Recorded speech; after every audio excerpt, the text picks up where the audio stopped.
Gentleman from 22. Thank you, Mr. Speaker. I've heard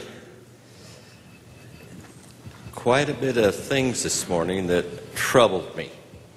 And I would like to go back to the beginning, and I'll try to hurry this along as much as possible because the hour is getting late, and I don't know how long the Speaker is going to let us stay here to debate this issue.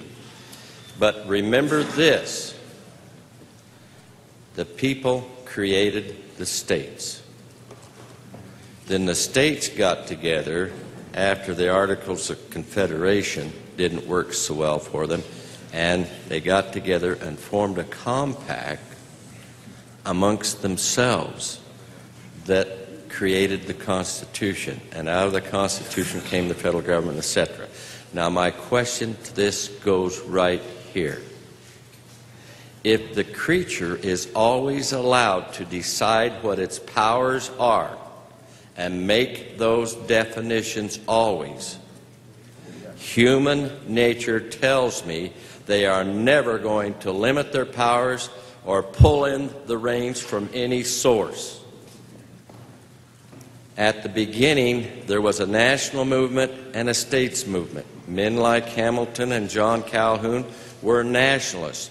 But when it was all said and done, Hamilton, in his Federalist Paper number 48, said this: the states are the protectors. John Calhoun came to the same conclusion along with Thomas Jefferson, Madison, and many of the others.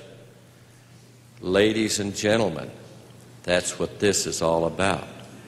How does jurisdiction from the creature overpower the creator? That is part of the question. We, the states, in Article 4, Section 4, the states were guaranteed a republican form of government, and the states are the protector of the people. Ladies and gentlemen, may I quote to you a few things. This is from Lake versus Collins in 1889.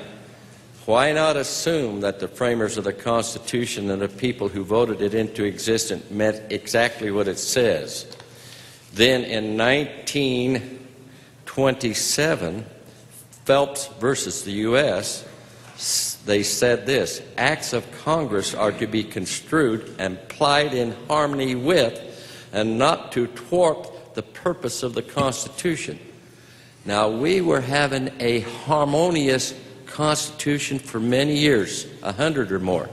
Right after 1927, that harmony started to be disrupted when the Supreme Court in 1933, I believe it was, Butler, ruled that general welfare, which meant all and everybody being the same, was private welfare where you could take from the haves and give to the have-nots. And that was in complete disharmony with the Constitution as it was originally created. And if you heard our Chief Justice Eisman, as I did on January 17th, he showed how the Commerce Clause had been violated in the same means, and it interrupted the harmony of the Constitution. Ladies and gentlemen, who is the final arbiter of the matter? The creature itself or the creator? And I'm saying to you this: the states have every obligation to protect the people.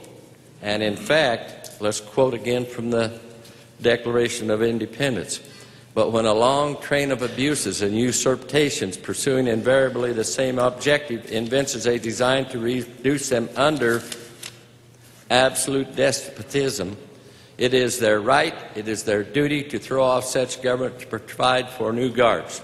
Now, ladies and gentlemen, I don't know how far we've gone down that long road of train of abuses, but we're going a long ways. And the people are starting to rise up. Yes, they've been asleep for a long, long time. But nevertheless, the right was always there, and they're starting to awaken and recognize something is seriously wrong, and they're calling upon us to correct that. Now, if I may take you to one isolated part of the act that we're talking about, and I have trouble saying the whole name of the of the health care legislation, but I have an email sitting right here that I'll be glad to mail to every one of you, and it concerns one Lieutenant Colonel W.G. Boykin, who is retired. He's looked through this Health Care Act, and if you would refer to Section 5210, believe it or not, it is supposed to establish a ready reserve corps. For what purpose? For health care? Ladies and gentlemen, there's some ramifications going on with this bill that far exceed what you and I are even talking about here today. I had asked you with all the pleadings of my heart that the final judge on this matter is the states. And if we pass this act, then who's to decide whether we're right or wrong? Our sister states in doing the same thing. And if enough of them do that, it'll just be like the real ID, only pursuing it from a different avenue. Thank you for your time, and please vote yes.